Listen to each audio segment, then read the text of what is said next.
सो Huffman encoding ये काम किस तरह से करता है, अब इसके बारे में बात कर लेते हैं। So Huffman code is also part of JPEG image compression scheme. अब JPEG ये फॉर्मेट है इमेजेस का, ठीक है, और ये हफमैन इनकोडिंग का एक मैकेनिज्म है जो इमेजेस के लिए भी है। लेकिन फॉर द टाइम बीइंग इस सेशन के अंदर हम सिर्फ बात करेंगे टेक्स्ट रिलेटेड, कि वो टेक्स्ट को किस तरह से मिनिमाइज करता है। और उसके लिए बहुत ही ज़्यादा ज़रूरी है कि मैं जो एग्जाम्पल लाइव आपको करवाऊंगा आप वो पेपर पे साथ साथ उसको इम्प्लीमेंट करें। चूँकि मैं ये चीज़ आपको बारहा कह चुका हूँ कि जब तक आप मैनुअल वर्किंग को सीखना नहीं शुरू करते आप उसकी ऑटोमेशन नहीं कर सकते। किसी भी कोड को इंप्लीमेंट करने से पहले उसके मैनुअल वर्किंग के बारे में आपको कमांड होनी चाहिए। आपको पता होना चाहिए कि इसकी मैनुअल वर्किंग किस तरह से काम कर रहा है और ये स्कीम क्या है। और आप जानते हैं कि मैं अपने लेक्चर्स के अंदर पहले मैनुअल मैकेनिज्म को डिस्कस करता हूँ, फिर वहाँ से हम उसके कोड को डेवलप करते हैं। सो आज के लेक्चर में भी मैं एक रियल टाइम एग्जांपल ऐड करूंगा और पूरी एक स्ट्रेटजी और इसके पूरे एल्गोरिदम को मैनुअल तरीके से सॉल्व करूंगा, ताकि आपको पता हो कि ये काम किस तरह से हो रहे हैं, ताकि उसको ऑटोमेशन करने में आपको ईज हो। So the algorithm was introduced by the David Huffman in 1952 as a part of course assignment at MIT। ये डेविड हफमैन ने 1952 में इनकी अपनी डिग्री थी MIT की। उस ज़माने में उस डिग्री के अंदर एक कोर्स था, उस कोर्स की एक असाइनमेंट थी, वो असाइनमेंट के तौर पर उन्होंने इसको डेवलप किया था। तो आप अंदाज़ा लगा लें कि वो लोग अपनी असाइनमेंट्स किस लेवल पे जाके कंप्लीट करते हैं। और आप लोगों को थोड़ा सा कॉम्प्लेक्सिटी लेवल अगर डेवलप कर लिया जाए तो आप कंफ्यूज हो जाते हैं, परेशान होना शुरू हो जाते हैं। उसकी रीज़न क्या है कि आप एफर्ट नहीं करना चाहते। आप एफर्ट करेंगे तो दुनिया में कोई भी काम आपके लिए मुश्किल नहीं होगा। आसान चीज़ आपके लिए वही होती है जो आपको आती है, जो आपको नहीं आता वो आपके लिए मुश्किल है। तो जो चीज़ें आपके लिए आसान है वो आती हैं, तो वो जो चीज़ आप सीख लेते हैं वो आपके लिए आसान बन जाती है। अब आपके ऊपर डिपेंड करता है कि आप चीज़ों को आसान रखें या मुश्किल रखें। तो प्रैक्टिस इंसान को सक्सेसफुल करती है। So to understand the Huffman encoding it is a best to use a simple example. Without example ये चीज़ समझ आना मुश्किल है। सो मैंने यहाँ पे कंप्लीट एनिमेटेड एग्जाम्पल कोड किए ताकि एक एक स्टेप को मैं क्लियरली आपके सामने डिफाइन कर दूं, ताकि किसी किस्म की आपके सामने एम्बिग्विटी आपके लिए ना रहे। लेकिन उसके लिए मैं फिर वही डिमांड करूंगा कि आप अपना पेपर पेन अपने पास रेडी रखें। जैसे ही एग्जाम्पल स्टार्ट होगी आप उसको साथ साथ पेपर के ऊपर सॉर्ट आउट करेंगे। और फिर इसी तरह जब आप लेक्चर कंप्लीट सुन लेंगे उसके बाद आप एक सेंटेंस अपनी मर्जी का ले लीजिएगा मैसेज, और उसको फिर आप उस तरीके से यूटिलाइज करके सॉल्व कीजिएगा। हमारे पास एक 32 करैक्टर पर मुश्तमिल एक स्टेटमेंट है, ट्रैवर्सिंग थ्रेडेड बाइनरी ट्री। ये स्टेटमेंट है ट्रैवर्सिंग थ्रेडेड बाइनरी ट्री। अगर आप काउंट करें तो इसके अंदर टोटल 32 करैक्टर्स हैं। आप गिन लें, TRAVERSING space THREADED space BINARY space TREES। तो यहां तक बनते हैं टोटल 32 करैक्टर, 32 करैक्टर्स। अब इनके अंदर आपके पास एक न्यू लाइन अगर ऐड कर दें इसके अंदर, आप कंसीडर कर लेंगे जी इसके बाद एक नई लाइन है, तो अगर आप न्यू लाइन ऐड कर देते हैं तो ये 33 करैक्टर्स बन जाते हैं। सो अभी हमारे पास जो करैक्टर्स की लेंथ है वो 32 करैक्टर्स हैं। So if we send the perhaps as a message in our network using a standard eight bit ASCII code. अब आपको पता है American standard code for information interchange का जो मैकेनिज्म है वो 8-बिट कोड है ना, कि हर एक करैक्टर को उन्होंने 8-बिट के अंदर स्टोर किया होता है। तो उस स्ट्रेटेजी के अकॉर्डिंगली ASCII के टोटल करैक्टर्स क्या कितने हैं, हर करैक्टर 8-बिट के ऊपर है, यानी कि 256 डिफरेंट करैक्टर्स है ना, तो वो 8-बिट करैक्टर है। 2⁸8 का मतलब है 256।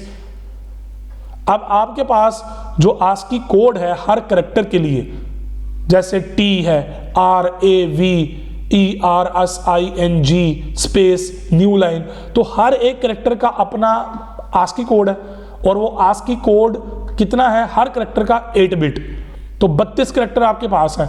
अगर 32 को मल्टीप्लाई बाय 8 करूं तो ये 256 बिट्स बनती हैं। जी हाँ, अगर आप इस स्टेटमेंट को स्टैंडर्ड मैकेनिज्म से सेंड करेंगे तो इसका मतलब क्या है, 256 बिट्स रिक्वायर्ड होंगी इसको सेंड करने के लिए। अभी फॉर द टाइमिंग एग्जांपल में मैंने बड़ा सिंपल सा जो है वो एग्जांपल ली हुई है। डेफिनेटली हम एग्जांपल को छोटे लेवल पे समझते हैं, उसके बाद आप लार्ज लेवल पे जाके इसको अंडरस्टैंड कर लें तो वो चीज़ें आपके लिए ज़्यादा आसान हो जाती हैं। तो हम यहाँ पे जब एग्जांपल कोड करते हैं तो डेफिनेटली हम एग्जांपल को छोटे लेवल से एक्सप्लेन करना शुरू करते हैं। तो मैंने अभी 32 करैक्टर पर मुश्तमिल एक स्टेटमेंट ली है, आप इसको एग्जाम्पल के तौर पे लें और आप जो है वो एक पूरा पैराग्राफ कंसीडर कर लें। सो एक स्टैंडर्ड आस्की कोड का अगर यूज़ करते हैं तो ये 256 बिट्स के अंदर ये पूरा मैसेज ट्रैवल करेगा। और याद रखिएगा अभी इसके अंदर मैंने न्यू लाइन को ऐड नहीं किया, वो ऐड करेंगे तो ये 262 करैक्टर पे चला जाएगा। So using the Huffman algorithm, हाँ, अगर आप इस हाफमैन इनकोडिंग मैकेनिज्म को यूज कर लेते हैं so we can send the message with only 116 bits. हम 116 बिट्स के अंदर इसको ट्रांसमिट कर सकते हैं। ये जो नंबर ऑफ बिट्स हैं जो मिनिमाइज कर ली है हमने, ये वेरिएट कर सकती हैं। मतलब मेरी 116 आ रही है, आपकी 123 आ जाती है, किसी की 122 आ जाती है।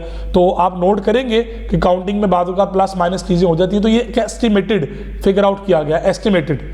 सो मैं आगे चल के आपको बताऊंगा कि कहाँ पे वेरिएशंस आती हैं।